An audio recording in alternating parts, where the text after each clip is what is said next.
Bus ಎಲ್ಲರಿಗೂ ನಮಸ್ಕಾರಗಳು. Welcome back to Sagar stories. ಮಗ RCB ಅವರ ಮೊದಲ ಪ್ರಾಕ್ಟೀಸ್ ಸೆಷನ್ ವಿಡಿಯೋನ ಈಚೆ ಕಡೆ ಬಿಟ್ಟಿದ್ರೆ ನೋಡಿದ್ರ ಅಂತ ಅನ್ಕೊಂಡಿದ್ದೀನಿ. ಇನ್ಸ್ಟಾಗ್ರಾಮಲ್ಲಿ ಆಗಿರ್ಬೋದು, ಯೂಟ್ಯೂಬಲ್ಲಿ ಆಗಿರ್ಬೋದು, ಎಲ್ಲಿ ಬೇಕಾದ್ರೂ ಹೋಗ್ಬಿಟ್ಟು ನೋಡ್ಬೋದು ಏನೇನು ಆಯಿತು ಅಂತ. ಅದರಲ್ಲಿ ವಿರಾಟ್ ಕೊಹ್ಲಿ ಏನು ಮಾತಾಡಿದ್ರು, ಜೊತೆಗೆ RCB ಕೋಚ್ ಆಗಿರೋಂಥ ಆ್ಯಂಡಿ ಫ್ಲವರ್ಸ್ ಏನು ಮಾತಾಡಿದ್ರು, ತುಂಬ ಮಾತಾಡೋದು ಅವರಿಬ್ಬರೇ. ಎಸ್ಪೆಷಲಿ ಆ್ಯಂಡಿ ಫ್ಲವರ್ಸ್ ಮಾತಾಡಿದ್ದಾರೆ.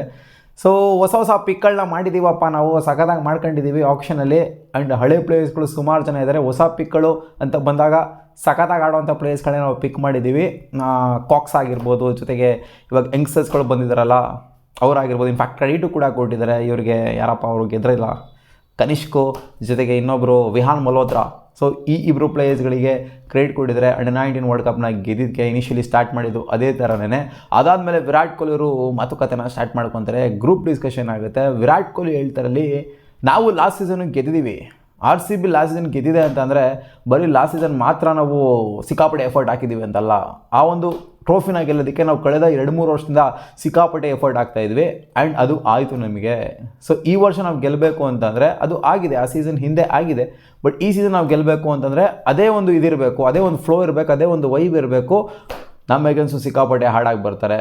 ಎಲ್ಲರ ಎಗೇನ್ಸ್ಟು ಎಲ್ಲರೂ ಹಾಡಾಗಿ ಹೋಗ್ತಾರೆ. ಅಂದರೆ ಎಲ್ಲರೂ ಗೆಲ್ಲೋದಕ್ಕೇ ಬಂದಿರೋದಲ್ಲ, ಸೋಲೋದಕ್ಕೆ ಬಂದಿಲ್ಲ ಎಲ್ಲ ಟೀಮ್ಗಳೂ ಕೂಡ.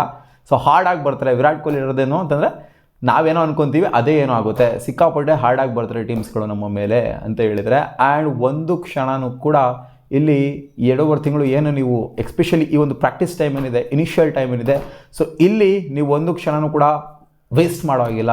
ಅಂದರೆ ಒಂದೊಂದು ನೆಟ್ ಸೆಷನು, ಒಂದೊಂದು ಬಾಲನ್ನು ಕೂಡ, ಒಂದೊಂದು ನೀವು ಬೌಲಿಂಗ್ ಮಾಡ್ತಾ ಇರ್ಬೋದು, ಅಥವಾ ಬ್ಯಾಟಿಂಗ್ ಆಡ್ತಾ ಇರ್ಬೋದು, ಅಥವಾ ಫೀಲ್ಡಿಂಗ್ ಮಾಡ್ತಾ ಇರ್ಬೋದು, ಎಲ್ಲ ಒಂದು ಕ್ಷಣನೂ ಎಂಜಾಯ್ ಮಾಡಿಕೊಂಡು ಅದರಲ್ಲಿ ಕಲಿಬೇಕಾಗತ್ತೆ ನೀವು. ಸೊ ಒಂದೊಂದು ಕ್ಷಣ ಕೂಡ ವೇಸ್ಟ್ ಮಾಡೋವಂಥ ಸೀನೇ ಇಲ್ಲ. 2.5 ತಿಂಗಳೇನಿದೆ ಇದು ನಿಮ್ಮ ಕೆರಿಯರ್ನೇ ಚೇಂಜ್ ಮಾಡೋವಂಥ ಒಂದು ಟೈಮ್ ಆದರೂ ಆಗ್ಬೋದು. ಅಂದರೆ ಯಂಗ್ಸ್ಟರ್ಸ್ಗಳಿಗೆ ಎಸ್ಪೆಷಲಿ. ಜೊತೆಗೆ RCB ಆಬ್ವಿಯಸ್ಲಿ ಗೆಲ್ಲಬೇಕು ಅಂತಂದರೆ ಎಲ್ಲರೂ ಟೈಮ್ ವೇಸ್ಟ್ ಮಾಡೋದು, ಉಡಾಫೆ ಮಾಡೋದು, ಅದು ಇದೆಲ್ಲ ಮಾಡೋ ಹಾಗೇನೇ ಇಲ್ಲ. ಸೊ ಇಲ್ಲಿ ಸೀರಿಯಸ್ ಆಗಿರಬೇಕು. ಅಂದರೆ ಸೀರಿಯಸ್ ಆಗಿ ಅಂದರೆ ಕೈ ಕೆಟ್ಕೊಂಡಿರಬೇಕು ಅಂತಲ್ಲ. ಜೊತೆಗೆ ಜಿತೇಶ್ ಶರ್ಮಾ ಮಾತಾಡಿದ್ದಾರೆ ಅವರ ಪ್ರಾಕ್ಟೀಸ್ ಬಗ್ಗೆ. ಇನ್ನೇನು ಗೊತ್ತಲ್ಲಪ್ಪ, ದಿನೇಶ್ ಕಾರ್ತಿಕ್ ಅವರ ಶಿಷ್ಯ ಅಂತ. ದಿನೇಶ್ ಕಾರ್ತಿಕ್ ಅವ್ರ ಜೊತೆಗೇ ಅವ್ರು ಯಾವಾಗಲೂ ಇರ್ತಾರೆ. ಆ್ಯಂಡ್ ಅವ್ರ ಜೊತೆಗೇ ಪ್ರಾಕ್ಟೀಸು ಕೂಡ ಮಾಡ್ತಾಯಿದ್ರು. ಆ್ಯಂಡ್ ಕೋಚಿಂಗು ಕೂಡ ದಿನೇಶ್ ಕಾರ್ತಿಕ್ ಅವರು ಮಾಡ್ತಾಯಿದ್ರು. ಚೆನ್ನಾಗಿ ಹೇಳ್ಕೊಂಡು ಕೊಡ್ತಾರೆ ದಿನೇಶ್ ಕಾರ್ತಿಕ್ ಅವರು. ಯಾರು ಹೇಳ್ಕೊಂಡು ಕೊಡ್ತಾರೋ ಬಿಡ್ತಾರೋ ಗೊತ್ತಿಲ್ಲ. ಆಗಿರೋ ಇಂಪ್ಯಾಕ್ಟ್ ಚೆನ್ನಾಗಿ ಮಾಡಬೇಕು ಅಷ್ಟೇ ನಮಗೆ. ಒಟ್ಟಿನಲ್ಲಿ ಶಿಷ್ಯ ಅಂತ ನಮಗಂತೂ ಗೊತ್ತು. ಇನ್ನು ಆ ಶಿಷ್ಯ ಗುರುಗೆ ರೆಸ್ಪೆಕ್ಟ್ ಕೊಡೋದಂತೂ ಬಿಟ್ಟಿಲ್ಲ. ಅವ್ರ ಜೊತೆಗೇ ಒಂಥರ ಒಡನಾಟ ಅಂತೂ ಇನ್ನೂ ಹಂಗೇ ಇದೆ. ಸೊ ಇನ್ನೂ ಒಂದೇನು ಅಂತಂದರೆ ವೆಂಕಟೇಶ್ ಅಯ್ಯರ್ ಅವರು ಬೌಲಿಂಗ್ ಮಾಡ್ತಾ ಇದ್ದಾರೆ. ಸೊ ಈ ಒಂದು ಪ್ರಾಕ್ಟೀಸ್ ಸೆಷನಲ್ಲಿ ವೆಂಕಿ ಅಯ್ಯರ್ ಅವರು ನೋಡಿ, ಲಾಸ್ಟ್ ಸೀಸನ್ ಅವರು ಬೌಲಿಂಗೇ ಮಾಡಿಲ್ಲ. ಅವರು ಇನ್ಫ್ಯಾಕ್ಟ್ ಲಾಸ್ಟ್ 2 ವರ್ಷ ತೊಗೊಂಡು ನೋಡ್ತವನೇ ಅವರು ಬೌಲಿಂಗ್ ಮಾಡೋದೇ ನೋಡಿಲ್ಲ. ಅವ್ರು ಜಸ್ಟ್ ಜೆನ್ಯೂನ್ ಬ್ಯಾಟ್ರಾಗಿ ಆಡ್ತಾಯಿದ್ರು. ಇಲ್ಲಿ ಬೌಲಿಂಗೂ ಮಾಡ್ತಾ ಇದ್ದಾರೆ ಅಂತ ಅಂದರೆ ಇನ್ ಕೇಸ್ ಏನಾದರೂ DDP ಏನಾದರೂ ವರ್ಸ್ಟ್ ಪರ್ಫಾರ್ಮೆನ್ಸ್ನ ಕೊಡ್ತು ಅಂತಂದರೆ, ಅವಾಗ ಇವ್ರಿಗೆ ಆಪರ್ಚುನಿಟಿ ಸಿಕ್ತು ಅಂತಂದರೆ ಇವರು ಆಲ್ರೌಂಡ್ರಾಗಿ ಓಪನ್ ಅಪ್ ಆಗುವಂಥ ಚಾನ್ಸಸ್ಸು ಜಾಸ್ತಿನೇ ಇದೆ. ಸೊ ಕಾದು ನೋಡೋಣ ಅದೇನಾಗುತ್ತೆ ಅಂತ. ಒಟ್ಟಲ್ಲಿ ಇವಾಗ ಪ್ರಾಕ್ಟೀಸ್ ಸೆಷನ್ನ ನೋಡ್ಬಿಟ್ಟು ಇವ್ರು ಬೌಲಿಂಗ್ ಮಾಡಿಬಿಡ್ತಾರೆ ಅಂತ ಹೇಳೋದಕ್ಕಾಗೋದಿಲ್ಲ. ಪ್ರಾಕ್ಟೀಸಲ್ಲಿ ವಿರಾಟ್ ಕೊಹ್ಲಿನೂ ಬೌಲಿಂಗ್ ಮಾಡ್ಬೋದಪ್ಪ, ಯಾರು ಬೇಕಾದ್ರೂ ಬೌಲಿಂಗ್ ಮಾಡ್ಬೋದಪ್ಪ. ಆದರೆ ಅಲ್ಲಿ ಮ್ಯಾಚಲ್ಲಿ ಅದು ಇಂಪ್ಲಿಮೆಂಟ್ ಆಗುತ್ತಾ ಆಗಲ್ವಾ, ಸಿಕ್ಕಾಪಟ್ಟೆ ಡಿಫ್ರೆನ್ಸ್ ಅಂತೂ ಖಂಡಿತ ಇದ್ದೇ ಇರುತ್ತೆ. ಸೊ ನಮ್ಮ ಕೋಚ್ ಹೇಳೋ ಪ್ರಕಾರ ನೋಡ್ತು ಅಂತ ಅಂದರೆ ಪಾಸ್ಟ್ ಇಸ್ ಪಾಸ್ಟ್. ಹೌದು, ಈ ಸೀಸನ್ನು ನಾವು ಒಂದು ಹೆಮ್ಮೆ ಏನು ಅಂತಂದರೆ ಸ್ಟಾರ್ ಹಾಕೊಂಡು ಹೋಗ್ತಾ ಇದ್ದೀವಿ. ಅದು ನಮಗೆ ಹೆಮ್ಮೆ. ಅದೇ ಗೆದ್ದಿದ್ದಾರಲ್ಲಪ್ಪ ಒಂದು ಟ್ರೋಫಿನ, ಅದಕ್ಕೋಸ್ಕರ ಒಂದು ಸ್ಟಾರ್ ಇದೆ RCB ಆ ಲೋಗೋ ಮೇಲೆ. ಸೊ ಹಾಕೊಂಡು ಹೋಗ್ತಿರೋದು ನಮಗೆ ಹೆಮ್ಮೆ ಇದೆ. But past is past. ಹಳೆ ಸೀಸನ್ ಮುಗೀತು, ಹೊಸ ಸೀಸನ್ ಸ್ಟಾರ್ಟ್ ಆಗಿದೆ. ಇವಾಗ ನಾವೇನು ಮಾಡಬೇಕು, ಹೊಸ ಚಾಲೆಂಜ್ ಇದು. ಇವಾಗ ನಾವೇನು ಮಾಡಬೇಕು ಅನ್ನೋದು ಯೋಚನೆ ಮಾಡಬೇಕು. ಹಳೆ ಸೀಸನ್ ಗೆದ್ದಿರೋದ್ರ ಬಗ್ಗೆ ಎಲ್ಲ ಯೋಚನೆ ಮಾಡ್ಕೊಂಡು ಕೂತ್ಕೊಳ್ಳೋಂಥ ಟೈಮ್ ಅಲ್ಲ ಇದು ಅಂತ. ಇನ್ನೂ ಒಂದು ನಮ್ಮ ಕೋಚ್ ಹೇಳಿರೋದೇನು ಅಂತಂದರೆ, ಚಿನ್ನಸ್ವಾಮಿ ಸ್ಟೇಡಿಯಮಲ್ಲಿ ಯಾವುದೇ ಮ್ಯಾಚ್ ಆಗಿಲ್ಲ. ಲಾಸ್ಟು RCBನೇ ಆಡಿದ್ದು ಇಲ್ಲಿ. ಅದಾದಮೇಲೆ ಯಾವುದೇ ಮ್ಯಾಚ್ ಆಗಿಲ್ಲ. ಸೊ ಇಲ್ಲಿನ ಔಟ್ಫೀಲ್ಡ್ ಹೆಂಗಿದೆ ಅಂತಂದರೆ, ಪಿಚ್ ಆಗಿರ್ಬೋದು, ಔಟ್ಫೀಲ್ಡ್ ಆಗಿರ್ಬೋದು, ಸಿಕ್ಕಾಪಟ್ಟೆ ಸೂಪರ್ ಫ್ರೆಶ್ ಆಗಿದೆ. ಸೊ ಅದರಿಂದ ನಾವು ಒಳ್ಳೆ ಗೇಮ್ಗಳನ್ನ ಚಿನ್ನಸ್ವಾಮಿ ಸ್ಟೇಡಿಯಮಲ್ಲಿ ಎಕ್ಸ್ಪೆಕ್ಟ್ ಮಾಡ್ಬೋದು ಅಂತ. ಹೌದು ಗುರು, ವೇರ್ ಆ್ಯಂಡ್ ಟೇರ್ ಆಗಿದೆ, ಪಿಚ್ಚು ಸಿಕ್ಕಾಪಟ್ಟೆ ಯೂಸ್ ಆಗಿದೆ, ಔಟ್ಫೀಲ್ಡು ಯೂಸ್ ಆಗಿದೆ ಅನ್ನೋ ಥರ ಇಲ್ಲ. Super fresh ಗ್ರೀನಾಗಿ ಕಾಣಿಸಿದೆ. ಟರ್ಫು ನೋಡೋದಕ್ಕೇ ಒಂಥರ ಚಂದ ಚಿನ್ನಸ್ವಾಮಿ ಸ್ಟೇಡಿಯಮ್ದು ಇವಾಗ. ಯಾಕಂದರೆ ಮ್ಯಾಚ್ಗಳೇ ಆಗಿಲ್ಲ ಚಿನ್ನಸ್ವಾಮಿ ಸ್ಟೇಡಿಯಮಲ್ಲಿ.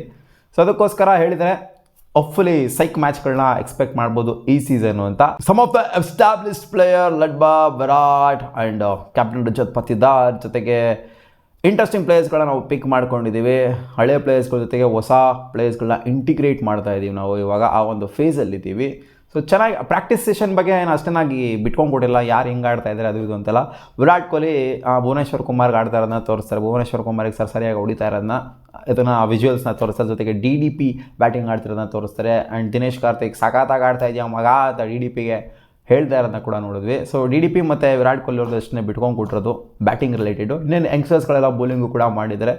ಸೊ ಅಷ್ಟೇನಾಗಿ ಹೆವಿಯಾಗಿ ಬಿಟ್ಕೊಂಡು ಕೊಟ್ಟಿಲ್ಲ. ಪ್ರಾಕ್ಟೀಸಲ್ಲಿ ಏನೇನು ಆಗ್ತಿದೆ ಅಂದರೆ ಇವಾಗ fielding practice, batting practice, concentrate ಯಾವ ಥರ ಮಾಡ್ತಾ ಇದ್ದಾರೆ ಅನ್ನೋದ್ರ ಬಗ್ಗೆ ಏನು ಬಿಟ್ಕೊಂಡು ಕೊಟ್ಟಿಲ್ಲ. ಯಾಕಂದರೆ ಫಸ್ಟ್ ಪ್ರಾಕ್ಟೀಸ್ ಸೆಷನ್ ಆಗಿರೋದ್ರಿಂದ. ಸೊ ಹೋಪ್ಫುಲಿ RCB ಇವತ್ತು ಬಿಡ್ತಾರೆ ಏನೋ ಒಂದು ವಿಡಿಯೋ ಅಂತ ಅಂದ್ಕೊಂಡಿದ್ದೀನಿ. ಏನೇನು ಅವರ ಥಾಟ್ ಪ್ರೋಸೆಸ್ ಇದೆ ಅಂತ, ಅಂದರೆ ಏನೆಲ್ಲ ರಿವೀಲ್ ಮಾಡಿಬಿಡ್ತಾರೆ ಅಂತಲ್ಲ, ಏನೇನು ಮಾಡ್ತಾ ಇದ್ದಾರೆ ಅಂತ ಅದೇ ಇರುತ್ತಲ್ಲಪ್ಪ, ಅವ್ರ ಲಿಮಿಟೇಷನ್ಸ್ ಇರುತ್ತಲ್ಲ, ಆ ಲಿಮಿಟೇಷನ್ಸಲ್ಲಿ ಹೇಳ್ತಾರೆ ಅಂತ ಅಂದ್ಕೊಂಡಿದ್ದೀನಿ.